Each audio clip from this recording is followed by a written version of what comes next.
Capítulo 5. Transferência induzida. Porque cada geração mais velha acha que a vida antes era melhor. Quantas gerações já se passaram desde o início da história da humanidade? E cada geração está convicta de que o mundo piorou. Resulta que o mundo tem a tendência de se degradar. Fosse assim, bastariam à humanidade algumas dezenas de gerações, para em seguida tudo simplesmente decair no inferno. O que é que acontece? Não deixe informação negativa entrar em você. Sucessão de gerações. Em todas as épocas as pessoas pensavam, antigamente era melhor. Com a maturidade a vida parece de mal a pior. A pessoa se lembra de sua juventude quando todas as cores eram suculentas, as impressões coloridas, os sonhos realizáveis, a música melhor, o clima mais agradável, as pessoas mais amáveis, até o salame era mais gostoso, sem falar da saúde. A vida era cheia de esperança, fornecia alegria e satisfação. Agora, passados tantos anos, a pessoa não obtém mais vivências tão alegres dos mesmos acontecimentos. Por exemplo, piquenique, festa, concerto, cinema, festival, encontro, descanso ao mar, tudo parece ter a mesma qualidade, se observarmos objetivamente. A festa é alegre, o cinema é interessante, o mar de temperatura amena, e mesmo assim não é a mesma coisa. As cores esmaeceram, as vivências perderam o entusiasmo, o interesse se apagou. Por que na juventude tudo era tão bom? Será que os empreendimentos da pessoa perdem a agudeza com a idade?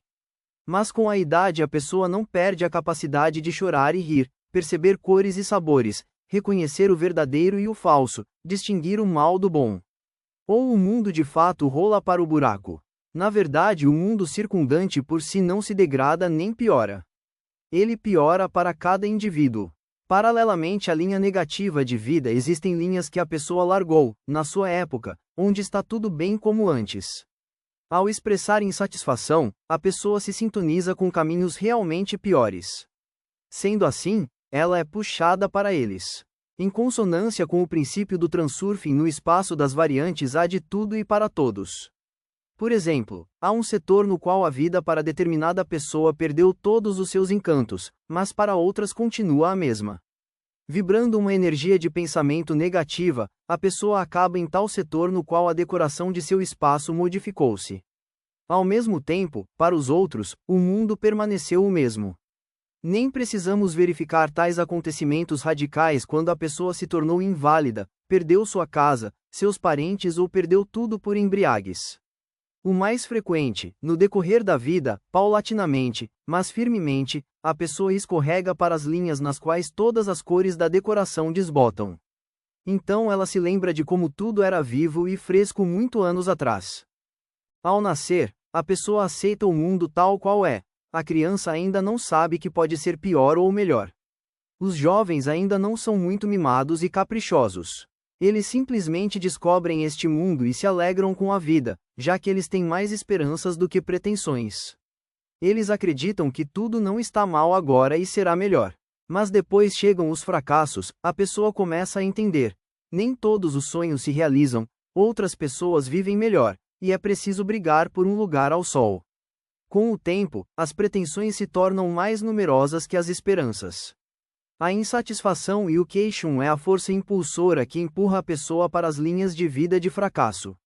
Nos termos do transurfing, a pessoa vibra energia negativa, que a transporta para as linhas de vida correspondentes ao parâmetro negativo. O mundo se torna pior, quanto pior você pensa nele. Na infância ninguém pensava muito se o mundo é bom ou não, e aceitava tudo como necessário. Você começava a descobrir o mundo e não usava muito a crítica. As maiores mágoas provinham de seus familiares que, por exemplo, não lhe compraram um brinquedo. Mas depois você começou a se magoar seriamente com o mundo ao redor. Ele passou a satisfazer cada vez menos. E quanto mais você colocava pretensões, pior o resultado. Todos que passaram da juventude e chegaram à maturidade sabem que antes muita coisa era melhor. Esse é um paradoxo danoso. Você se defronta com circunstâncias tristes, expressa sua insatisfação, e resulta uma situação mais danosa ainda.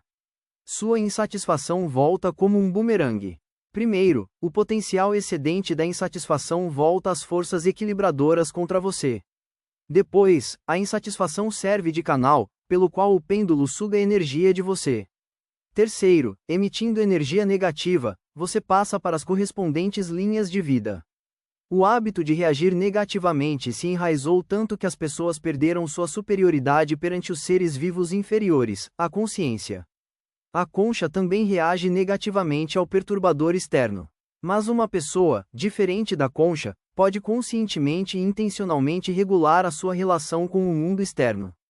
Mas ela não usa esta superioridade e reage com agressividade ao menor incômodo.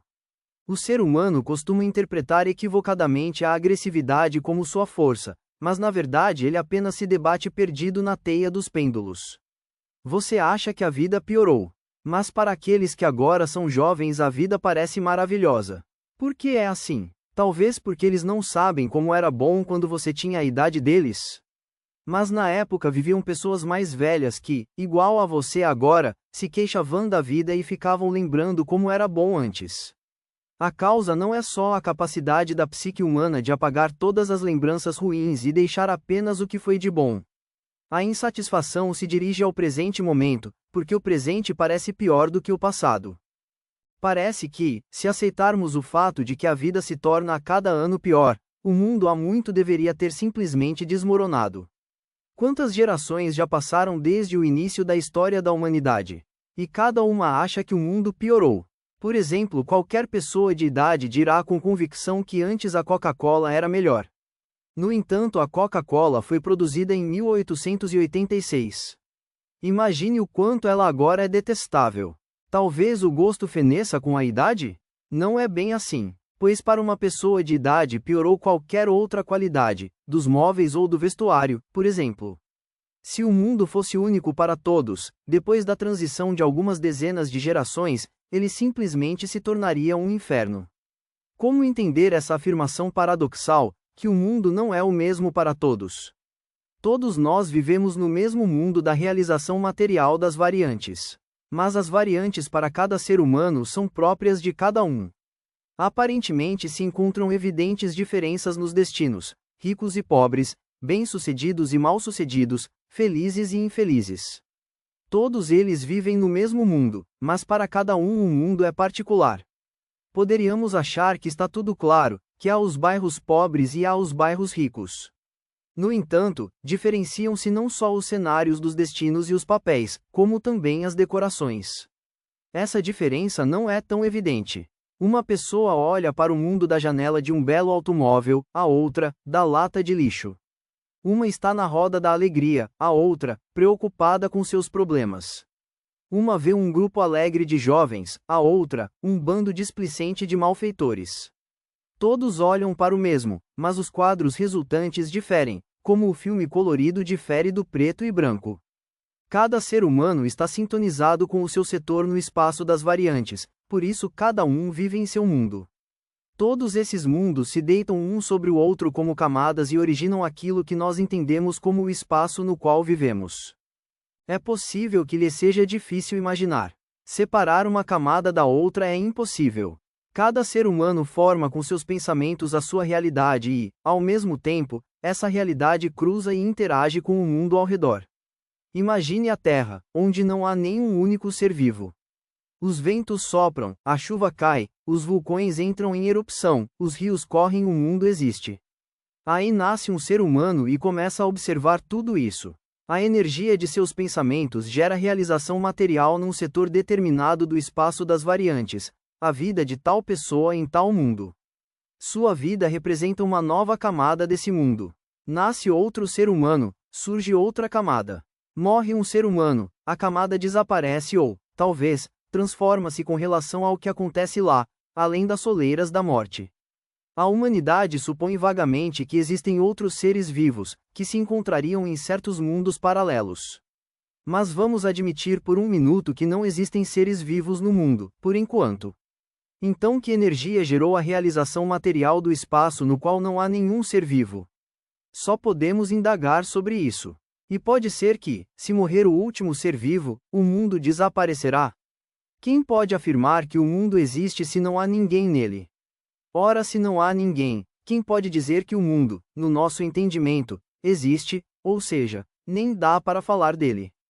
Agora chega de ficar elucubrando. Não se esqueça que Transurfing é um de muitos modelos. Todas as representações dos seres humanos sobre o mundo ao redor e a vida nele nada mais são que modelos. Lembre-se da importância e não crie importância externa do Transurfing. Do contrário, você pode se tornar apologético de uma ideia inútil e ficar provando a todos a verdade da sua visão de mundo em particular. A verdade é uma abstração. Você precisa reconhecer apenas alguns fenômenos e leis. E seu objetivo consiste apenas em como obter utilidade prática do nosso modelo. Voltemos ao mundo das gerações. Cada ser humano, no decorrer da vida, desloca-se de um setor do espaço das variantes para outro e assim transforma a camada de seu mundo. Quanto mais se dispuser a expressar a insatisfação e emitir mais energia negativa do que positiva, surge tendência a piorar a qualidade de vida. A pessoa pode com a idade acumular um conforto material, mas não será mais feliz por conta disso. As cores da decoração esmaecem, e a vida alegra cada vez menos. O representante da geração mais velha e o jovem bebem a mesma Coca-Cola, banham-se no mesmo mar, andam de Sky na encosta da mesma montanha, parece tudo igual a muitos anos atrás. No entanto, o mais velho está convencido de que antes tudo era melhor, mas para o mais jovem agora está tudo maravilhoso. Quando o jovem envelhecer, a história se repetirá. Nessa tendência, observam-se tendências tanto para o lado pior quanto para o melhor. Acontece que o ser humano só começa a sentir o gosto pela vida com a idade, e acontece também que o totalmente bem-sucedido rola para dentro de um buraco profundo. Mas em geral as gerações mais ou menos concordam em que a qualidade de vida piora. Assim acontece a substituição dos estratos das gerações. A camada da geração mais velha passa ao lado pior e a camada mais jovem se atrasa, mas se move para o mesmo lugar. Essa substituição acontece aos poucos, começando toda vez da potência ótima. Exatamente por isso o mundo não se transforma em inferno. Cada um tem sua camada que ele mesmo escolhe. A pessoa de fato tem a possibilidade de escolher a camada, e o faz. Você aos poucos percebe o quadro de como o faz prejudicando a si mesmo.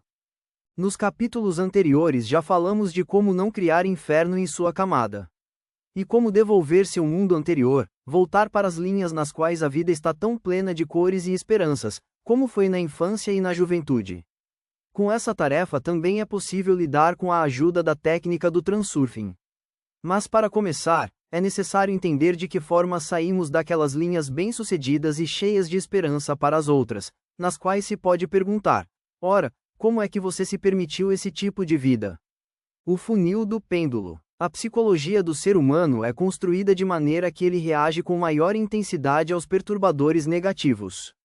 Pode ser informação indesejada, ações adversas, perigo ou simplesmente energia negativa. É claro que movimentos positivos também podem evocar emoções fortes. Mas o medo e a raiva ultrapassam em muito a força da alegria e da festança.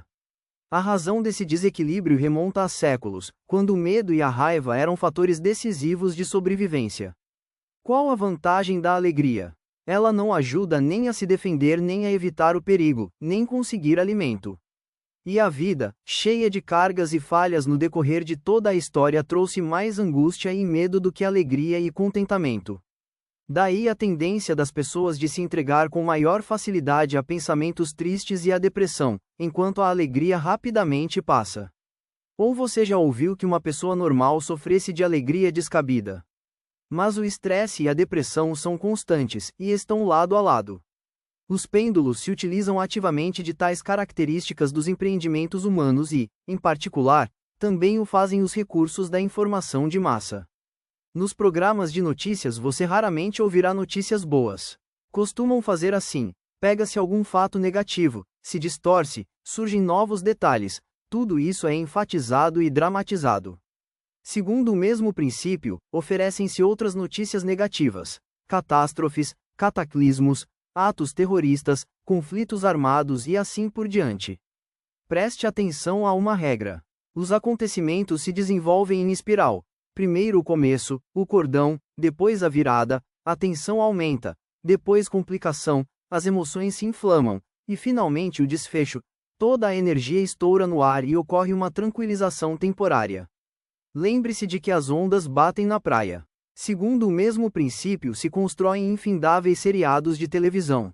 Do ponto de vista objetivo, nada de excepcional há neles, o drama todo literalmente é sugado do dedo. Basta olhar 2 ou 3 séries e você é fisgado. Por quê? Ora, nessas novelas nada acontece de especialmente interessante. Porque a frequência dos pensamentos é capturada pelo pêndulo do seriado e a atenção das pessoas se fixa num determinado setor. Vamos analisar o mecanismo das evoluções da espiral mencionada acima. Primeiro, a pessoa se defronta com o fato que teoricamente pode inquietá-la ou não. Digamos que a notícia sobre o evento negativo acontece em algum outro país. Esse é um primeiro empurrão do pêndulo destrutivo. Se a notícia toca a pessoa, ela começa a reagir à provocação, expressa sua relação, compadece-se, ou seja, reage emitindo energia da mesma ordem que o primeiro empurrão, na mesma frequência. Essa pessoa, assim como milhares de outras, respondeu ao pêndulo com seu interesse e sua participação. Sua vibração entrou em ressonância com o pêndulo, e sua energia cresceu. A informação de massa cuida da evolução dos acontecimentos, e o pêndulo recebe mais um gole. Assim o pêndulo atrai os adeptos para a sua rede e tira energia deles. As pessoas interessadas deixam entrar dentro delas a energia negativa e entram no jogo, por enquanto como observadores externos. À primeira vista, nada de especial ocorreu, pois é algo costumeiro. E quanto ao fato de que a pessoa entregou parte de sua energia para dar mais um gole ao pêndulo destrutivo? Isso praticamente não afetou sua saúde. Na prática, ao emitir energia na frequência do evento negativo, a pessoa se transferiu para as linhas de vida nas quais eventos semelhantes ocorrem cada vez mais próximos dela. A pessoa toma parte nesse enredo e acaba na zona de atividade da espiral, que rodopiar e a suga para dentro, como um redemoinho. A interação entre a pessoa e o pêndulo se estreita, a pessoa já assume o fato esporádico como parte inevitável de sua vida. Sua atenção passa a funcionar seletivamente, deparando-se em todos os lugares com novos fatos em diversos países. A pessoa julga essas notícias com seus conhecidos e amigos, recebe resposta na forma de interesse e compaixão. A energia do pêndulo cresce, e a pessoa se aproxima cada vez mais pela frequência de sua vibração das linhas de acontecimentos nos quais ela deixa de ser observador externo e sim participante inconteste. Chamemos tal manifestação de atração ao redemoinho de passagem induzida para a linha de vida na qual o adepto se torna vítima do pêndulo destrutivo. Sua resposta ao impulso do pêndulo destrutivo e a consequente doação de energia extra induzem a passagem para a linha de vida próxima à frequência de vibração do pêndulo. Resulta que os fatos negativos se ligam à camada do mundo dessa pessoa. Catástrofe. Muitas pessoas, de uma maneira ou de outra, permitem a possibilidade teórica de entrar numa catástrofe. Mas nem todas permitem tal possibilidade entrar na camada de seu mundo. Existem pessoas que não assistem a seriados, não se interessam por notícias, não são atingidas por acontecimentos que não lhes dizem respeito. Elas vivem em suas camadas e são adeptas de outros pêndulos. Não se perturbam com a queda de um avião em algum lugar. Elas ouvem tais notícias com indiferença enquanto mastigam seu jantar. Bastam-lhes seus próprios problemas. São suscetíveis à passagem induzida àqueles que se interessam, se preocupam, se inquietam por causa de catástrofes acontecidas alhures. Se a vida da pessoa não estiver muito cheia de preocupações e vivências, ela tenta preencher esse déficit dando atenção a acontecimentos nas camadas dos outros. Tal pessoa lê regularmente a mídia amarela, ou assiste a seriados ou aguarda novas notícias sobre catástrofes e desgraças. A crônica de rua e os seriados apresentam a atividade de pêndulos pequenos e inofensivos.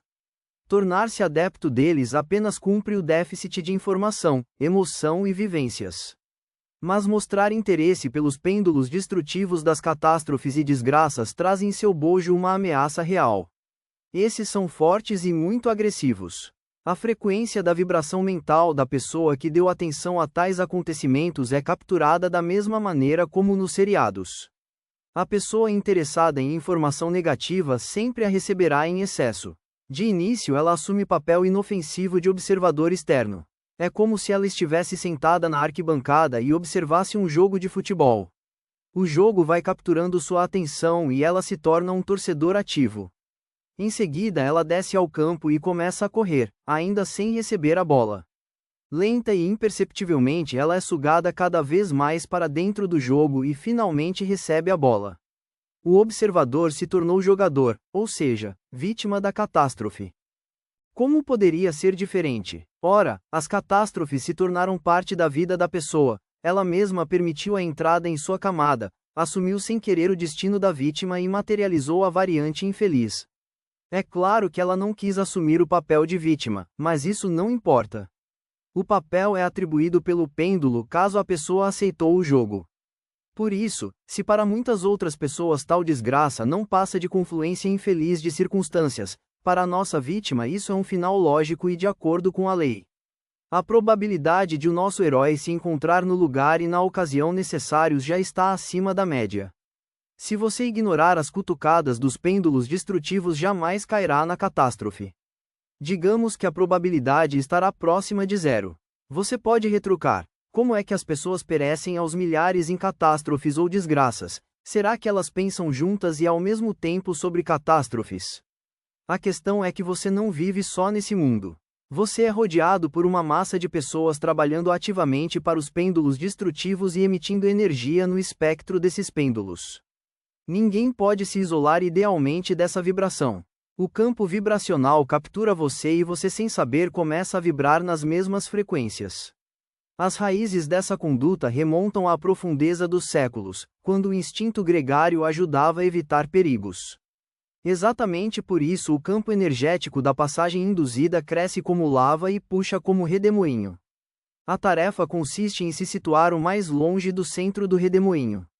Isso significa não permitir para dentro de si informação sobre catástrofes e desgraças, não se interessar por isso, nem sofrer, nem discutir, ou seja, deixar passar ao largo. Preste atenção, não é afastar-se da informação, mas não deixar que ela penetre em você. Como se sabe dos capítulos anteriores, evitar o encontro com o pêndulo é o mesmo que buscar o encontro com ele. Quando você se opõe a algo, não quer algo ou expressa inimizade, com isso mesmo você emite ativamente a energia na frequência daquilo que quer evitar. Não permitir para dentro de si significa ignorar, não reagir à informação negativa, mas ligar sua atenção a programas de TV e a livros inofensivos. Se evitar reagir não for possível, então resta apenas contar com o anjo da guarda. Por exemplo, se você tem medo de voar de avião, não voe. Se existe medo, significa, no espectro de sua vibração existe a frequência que ressoa com a linha de vida na qual está marcada uma catástrofe no ar.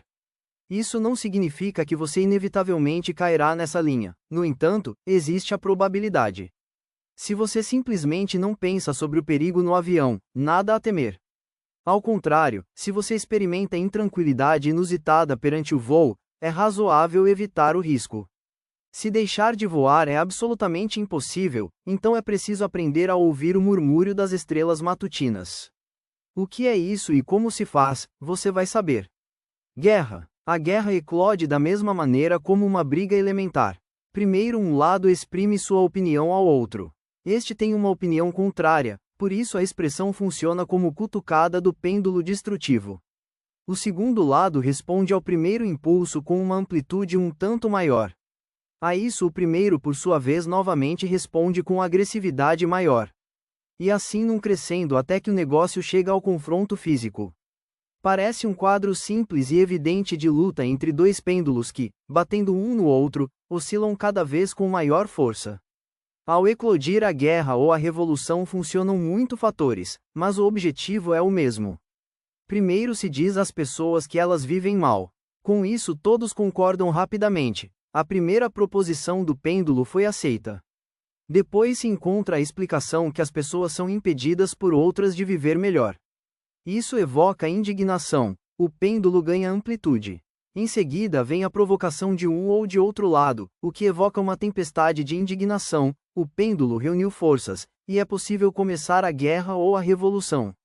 Cada golpe do pêndulo gera reação, fortalecendo ainda mais a oscilação.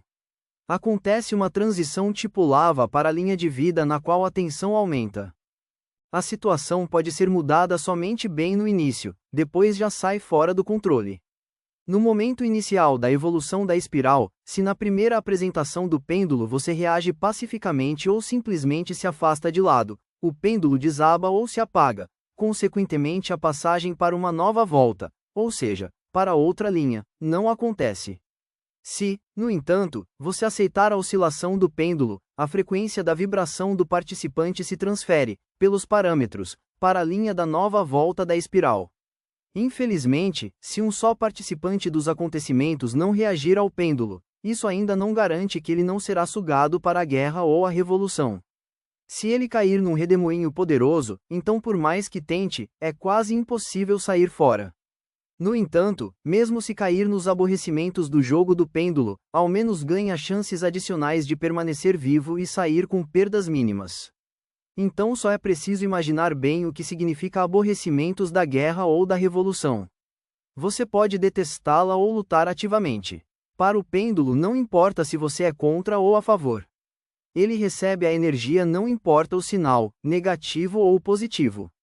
Se a energia vibrar na frequência da guerra, acontece a transferência para esta linha. Você aceita a guerra, participa nela, você está no campo de batalha.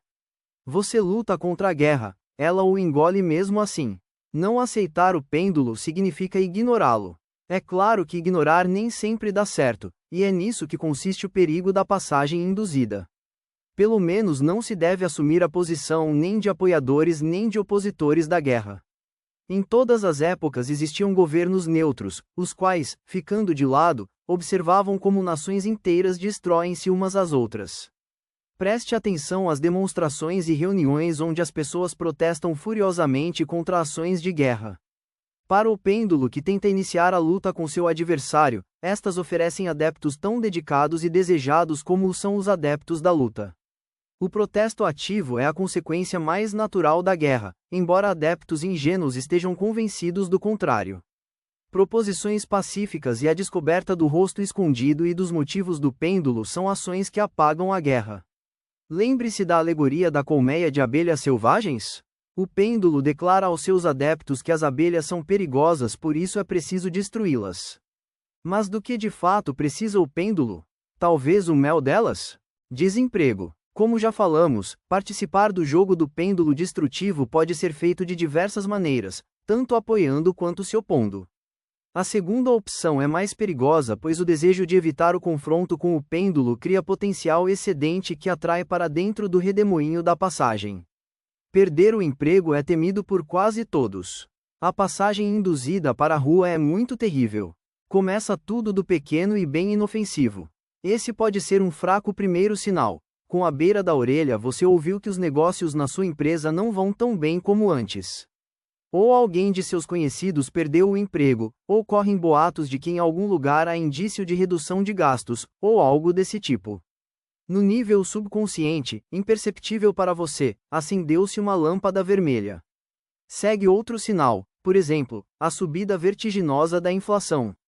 Isso já o deixa de sobreaviso, e os ao seu redor também. Começam conversas, e o pêndulo dos desempregados recebe um suprimento de energia. Aí aparecem notícias da oscilação das ações, a tensão coletiva aumenta. A intranquilidade rapidamente dá lugar à angústia e em seguida passa ao medo. Você gera profusa energia na frequência da linha de vida na qual se vê sem emprego.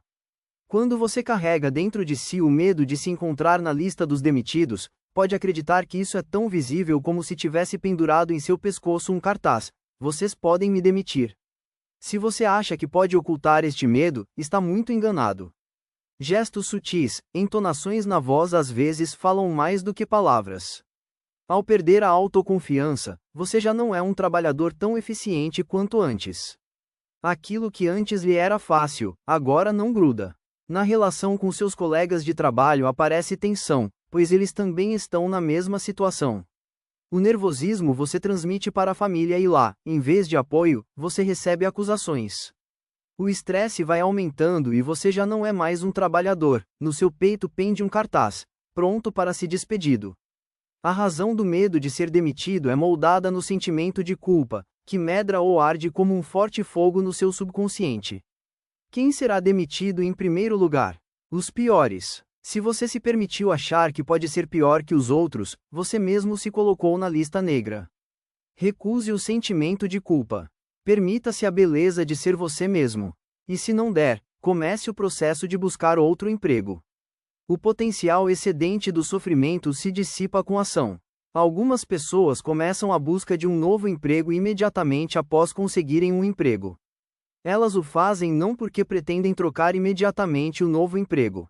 O seguro instala a segurança de que em qualquer caso existe uma variante de reserva. Se você está tranquilo quanto ao seu futuro, a ação das forças equilibradora não o tocará. Epidemia. Você deve pensar agora. Não dá para falar de linhas de vida quaisquer, a pessoa adoece por ter sido contaminada. E você terá razão, mas somente no que a pessoa se permitiu ser contaminada. Eu não quero dizer que o doente deveria andar com uma máscara, isso não o salvaria. Não acredita? Eu não tenho como provar isso apenas com argumentos, como tudo de que se fala nesse livro. Mas você também vai deixar de andar com uma máscara durante uma epidemia de gripe só para testar? Por isso eu simplesmente vou falar o que eu sei, e acreditar ou não é problema seu. Então, vamos abrir a história da doença. A causa do adoecimento é a sua concordância voluntária em participar do jogo que se chama epidemia. Tudo começa dos boatos de que a epidemia, digamos, da gripe já graça em algum lugar. Todas as pessoas normais sabem que a gripe é facilmente transmitida por gotículas aéreas, portanto, você, como toda pessoa normal, admitirá plenamente a ideia de que isso pode acontecer com cada um de nós. Na sua cabeça imediatamente passa o filme: você está com febre, você espirra e tosse. A partir desse instante você já ingressou no jogo, porque vibra a energia mental na frequência do pêndulo destrutivo. Você subconscientemente já procura a confirmação de que a epidemia está chegando, e sua atenção passa a funcionar seletivamente. Ao redor se encontram pessoas espirrando. Elas existem sempre, só que antes você não prestava atenção. No trabalho e em casa de vez em quando alguém começa a falar sobre o tema. Sua suposição de que a epidemia está chegando encontra novas confirmações, mesmo se você não procura especificamente a confirmação e o tema não o incomoda muito. Isso ocorre por si só. Se você desde o início do jogo se sintonizar com a frequência do pêndulo destrutivo, seu apego a ele se tornará cada vez mais forte, independentemente de sua participação consciente. Mas se você não está a fim de adoecer ou está sintonizado contra, quer dizer que você já é um adepto um tanto ativo do pêndulo. Ou então, você resolveu não adoecer e tenta se convencer de que está totalmente saudável e não vai adoecer. Nada vai acontecer. Você pensa sobre a doença, quer dizer, vibra na frequência da doença. O direcionamento dos pensamentos a favor ou contra não tem importância. Em outras palavras, se você tenta se convencer de que não vai adoecer, então já admite tal possibilidade e nenhum convencimento vai ajudar. Palavras pronunciadas em voz alta não passam de agitação do vento, palavra em si não é nada, e a crença é uma energia poderosa embora inaudível. Você não se salvará mesmo se correr para tomar vacina. De qualquer jeito adoecerá de uma forma ou de outra. O primeiro sintoma da doença o coloca diante da pergunta: você vai adoecer afinal ou não? Você se opõe debilmente e se conforma com a doença. Isso introduz definitivamente correção em sua vibração e você se transfere para a linha de vida na qual a doença corre seu curso pleno. Passagem induzida começou no instante em que você aceitou o pêndulo. Se você de fato é indiferente a essa epidemia, não haverá passagem. Ou se você estiver de férias, não se relaciona com ninguém, não ouve notícias e não sabe nada sobre a epidemia, o pêndulo não vai tocar você. Ele simplesmente desaba no vazio. Você não ficou se perguntando por que os médicos não são contaminados por seus doentes? Muitos até trabalham corajosamente sem máscaras. Isso não é porque eles tomaram vacinas. Não há como se vacinar de todas as doenças. O caso é que os médicos também jogam ativamente o jogo do pêndulo da doença, mas o papel que lhes é reservado é bem outro. Por analogia, observe quando puder os atendentes num voo de avião. Essas fadas bondosas recomendam a todos que apertem seus cintos de segurança, mas elas mesmas voejam como se, no caso de necessidade, pairassem no ar como beija-flores. Ora, e quanto aos bebês de colo, contaminados com CPID? Pergunta o leitor atento. Eles também vibram a energia da passagem? Em primeiro lugar, aqui estamos analisando a questão da epidemia como tendência. Em segundo lugar, eu não estou tentando provar que não haja nenhuma contaminação, mas apenas vibração de energia mental na frequência da doença. Transurfing não é dogma nem instância derradeira da verdade. Não se deve levar ao absoluto nenhuma ideia. É possível apenas se conscientiza das leis que regem. A verdade está sempre, em algum lugar lateral, mas onde exatamente, não se sabe. Pânico. Essa é uma passagem induzida bem interessante e rápida. O pânico sublinha de forma bem contrastante todas as suas características. Primeiro, as voltas da espiral acontecem com bastante tenacidade, porque o sinal quanto ao perigo real sempre soa convincente e a pessoa imediatamente se liga no jogo do pêndulo destrutivo. Pela mesma razão, o crescimento das oscilações do pêndulo acontece muito rápido, praticamente como avalanche. Em segundo lugar, a pessoa perde quase totalmente o controle sobre si mesma, ou seja, torna-se adepto sensível e ao mesmo tempo propagador ativo das oscilações do pêndulo. E por fim, o próprio pêndulo encontra materialização ideal na multidão. Infelizmente, todos esses fatores dificultam a tarefa de derrubá-lo ou apagá-lo. A pessoa, nesse momento, nem pensa nas vantagens de lutar contra eles. Mas se você se domina e não se entrega ao pânico, há grandes chances de salvar sua vida e dos seus. Por exemplo, num navio que está naufragando sempre acontece tumulto diante de alguns barcos salva-vidas, ao mesmo tempo em que ao lado outros barcos continuam vazios. Basta um instante para olhar ao redor. Nisso é que consiste a qualidade negativa da passagem induzida, pois funciona como funil, sugando tudo que toca. Miséria. Se raciocinar claramente, como é possível uma pessoa simples enriquecer, tendo nascido na favela? Não vamos examinar o caminho criminoso nem histórias bonitas sobre milionários. Portanto, a argumentação baseada no bom senso não nos levará a lugar algum. Então, qual é a utilidade da lógica comum? Transurfing não se encaixa nos moldes do bom senso, mas permite fazer aquilo que parece impossível. Agindo logicamente, as pessoas obtêm o resultado correspondente. Se a pessoa nasceu na miséria, está no ambiente da pobreza, acostumou-se com isso e está sintonizado com a vibração energética na frequência da linha de sua vida de pobre. Passar para a vibração da linha de sua abundância é muito difícil, se você tem apenas ódio por sua pobreza, inveja dos ricos e o desejo de você mesmo se tornar abastado. Ou não, eu diria, que tendo em vista apenas essas três coisas, passar para a linha de sua riqueza é praticamente impossível. Vamos entender por quê. Certamente uma das primeiras descobertas de todas as crianças entrando na vida é o fato: se você não quer algo, isso ainda não significa que será liberado desse algo. Às vezes sai um grito de desespero do fundo da alma: mas eu não quero isso. Eu odeio isso. Por que isso não me deixa em paz? Por que isso sempre acontece comigo? Tal pergunta no rasgo da indignação se fazem não apenas as crianças, mas também os adultos.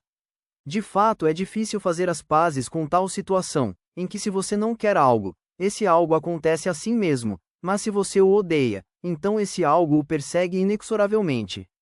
É possível odiar a sua pobreza, o seu trabalho, os seus defeitos físicos, vizinhos, mendigos na rua, alcoólatras, narcóticos, cachorros, ladrões, bandidos, juventude perversa, governo.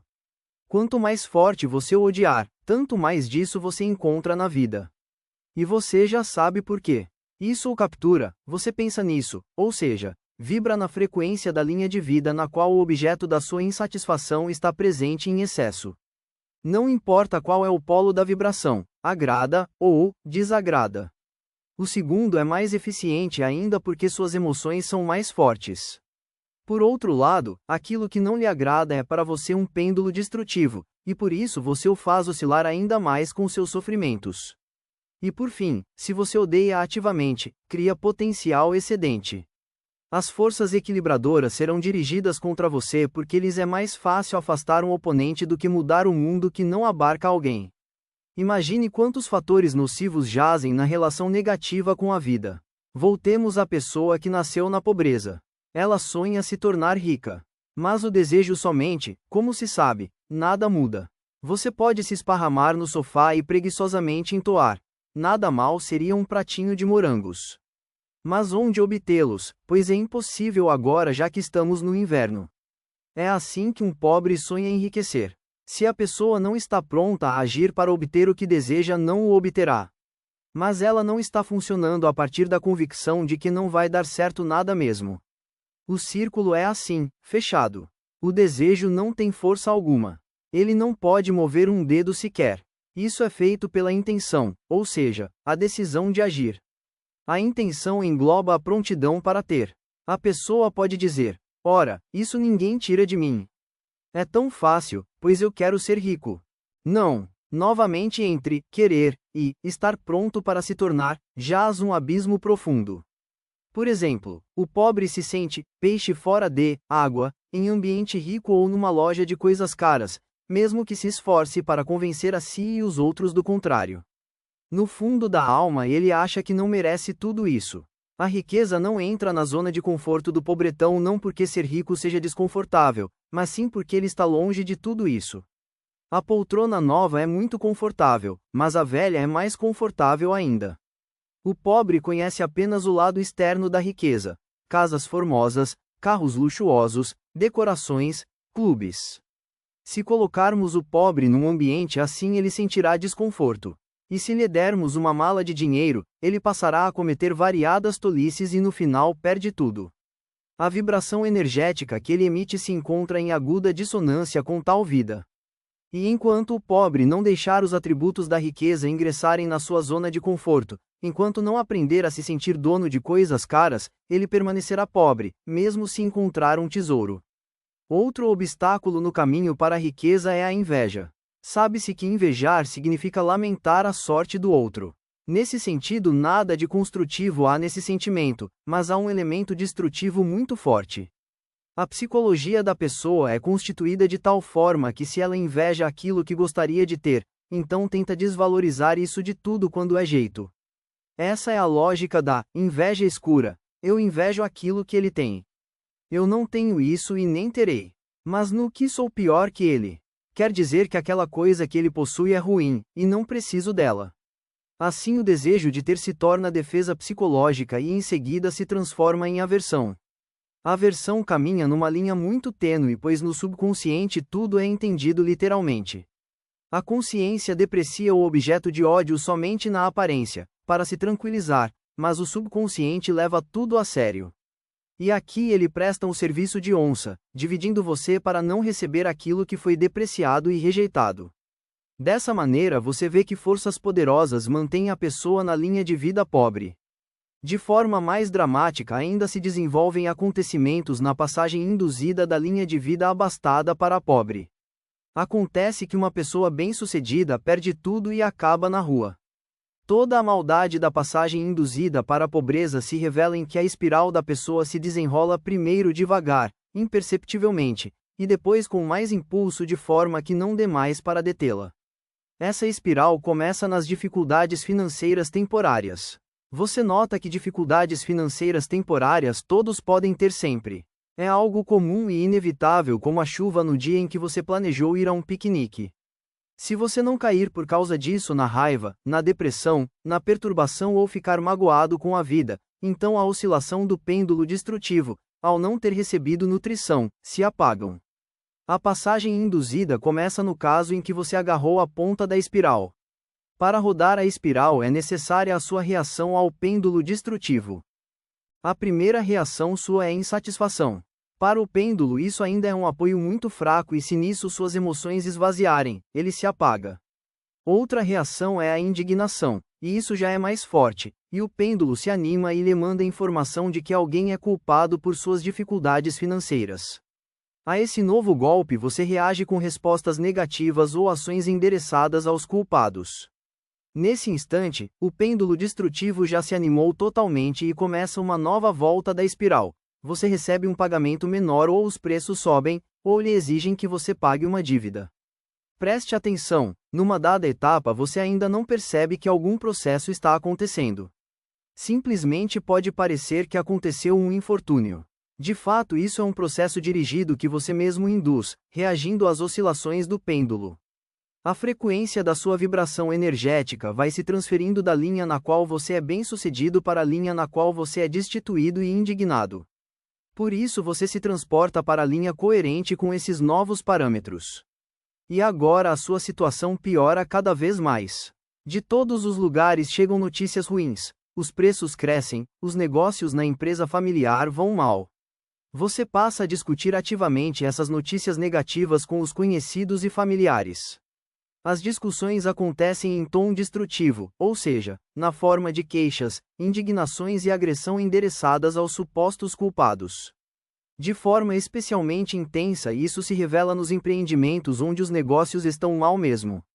Lá o dia começa do postulado de que não há dinheiro, como oração matutina. Nessa etapa você já está totalmente capturado pela espiral, sua vibração está sintonizada com a frequência do pêndulo destrutivo. Como os negócios vão cada vez pior, você é assolado pela preocupação. A energia da preocupação, apesar de seu tamanho não muito grande, é muito bem apreendida pelo pêndulo, e ele se torna cada vez mais malvado. Nessa situação você criará inevitavelmente ao redor de si potenciais excedentes, insatisfação, agressividade, depressão, apatia, mágoa e assim por diante. Agora, quando se ligam ao pêndulo destrutivo forças equilibradoras, a situação se descontrola e começa a crescer como avalanche. Você sente medo e cede à angústia. É como se alguém o tivesse pego pelas mãos e rodopiado, e depois o largasse repentinamente. Você foi arremessado de lado, caiu e ficou deitado em estado de choque. Quadro assustador. E tudo começou de pequenas dificuldades financeiras. O pêndulo não precisa de seu dinheiro, lhe interessa a energia negativa que você emite quando o dinheiro sai nadando para longe de você. No final, quando a espiral se desenrolou, o infeliz, no melhor dos casos, perdeu muito, e no pior, tudo. Para o pêndulo destrutivo ele já não interessa, não há mais nada para tirar dele. Acontecimentos seguintes podem se desenvolver diferentemente. O infeliz ou permanece deitado na linha de vida mal sucedida ou começa a sair com esforço. Tal passagem induzida pode acontecer com uma pessoa só ou com um grupo grande de pessoas. No segundo caso, como você entende, isso não é espiral, mas um redemoinho voraz do qual é muito difícil sair. O único recurso para evitar a passagem induzida é não agarrar a ponta da espiral, não entrar no jogo do pêndulo destrutivo. Não basta simplesmente saber como funciona esse mecanismo. É preciso sempre se lembrar dele. O seu guardião não pode dormir. Solte-se toda vez que, por hábito ou em sonho, você aceita o jogo do pêndulo, ou seja, expressa insatisfação, indignação, revela preocupação, participa de discussões destrutivas e assim por diante. Lembre-se, tudo que evoca em você reação negativa é consequência das ações provocantes dos pêndulos destrutivos. No sono acontece exatamente assim. Enquanto não perceber que é sonho, você é marionete num jogo alheio e pode ser perseguido por pesadelos. Basta você acordar, afastar a inundação, perceber qual é o jogo que está acontecendo, que você passa a ser senhor da situação e não será vítima das circunstâncias, enquanto todos ao redor andam como zumbis. Resumo: cada um cria uma camada de mundo separada, na qual vive. O mundo das pessoas consiste de camadas diferentes, deitadas umas sobre as outras. Ao emitir energia negativa, você mesmo piora a camada do seu mundo. A agressão, equivocadamente, é tida como força, e a insatisfação como reação normal. A resposta a acontecimento negativo induz a passagem para linhas de vida negativas. A passagem induzida introduz o acontecimento negativo na camada da pessoa. Não permita o ingresso na camada de seu mundo qualquer informação negativa. Não permitir significa não evitar, mas ignorar intencionalmente, não se interessar.